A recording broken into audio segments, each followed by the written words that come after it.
So let's talk about PvT and some of the actual control techniques and uses for units. We're going to start off with the Oracle. Now, the Oracle is most commonly used as harass in this matchup. It's used in PvP as well, but here's where you'll find it most often. I generally put my Oracles on their own hotkey in order to more quickly control them and move them around, and so that I can spend less time looking around the map to pay them attention. Now, as you saw there, an Oracle will kill 4 to 5 Marines, but not more than that. So if more show up, you need to escape faster. Now, in this instance, an Oracle is going to move in to harass with Pulsar Beam. It's going to kill workers very quickly. It takes about 2 ticks of damage to kill a worker. 4 Marines are going to show up to defend it, but an Oracle will straight up kill 4 Marines very easily before Stimpak is upgraded. They need to send far more to defeat it, allowing this Oracle to do way more damage than it should if they're defending properly. 5 Marines will be killed, as we'll show later, by an Oracle if they are not microed or attacking the Oracle immediately, as though the Oracle catches them by surprise.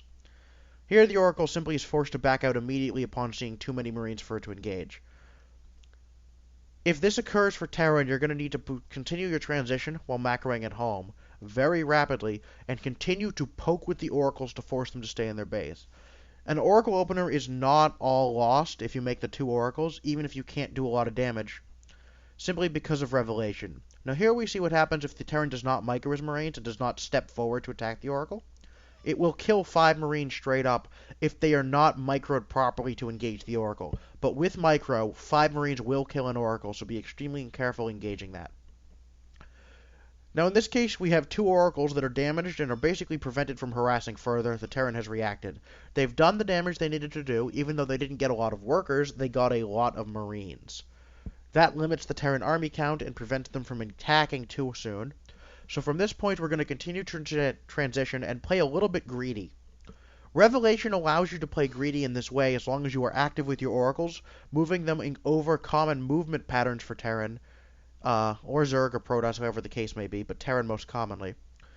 Because Revelation allows you to track the enemy army perfectly.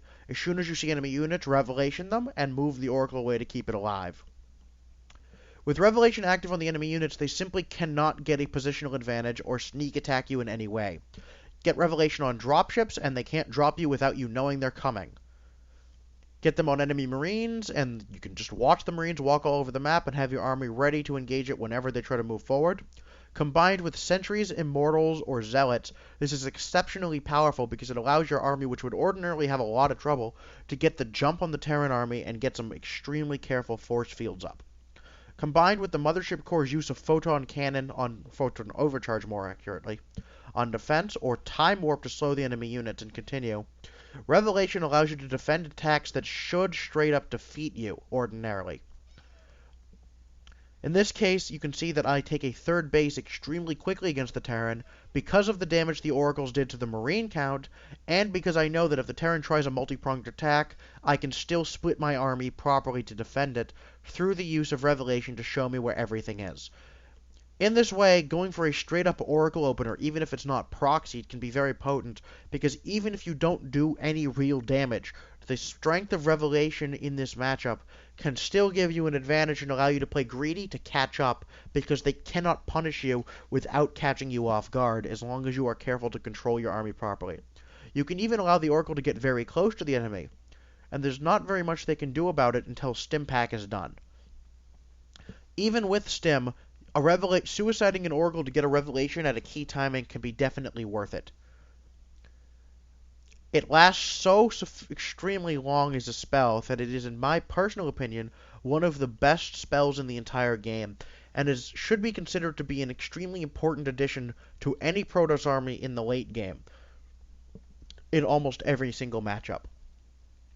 As you can see here, the Revelation to army simply cannot really do anything to the Protoss because it's so obviously revealed. In a straight-up fight mid-map, this army would fare quite well against what the Protoss has. But because the Protoss knows where the army is, he can have his position properly at the front and not at the back, because he knows there are no drops incoming, and take a much cleaner engagement. The Terran is forced to run away, and there's very little he can do about it.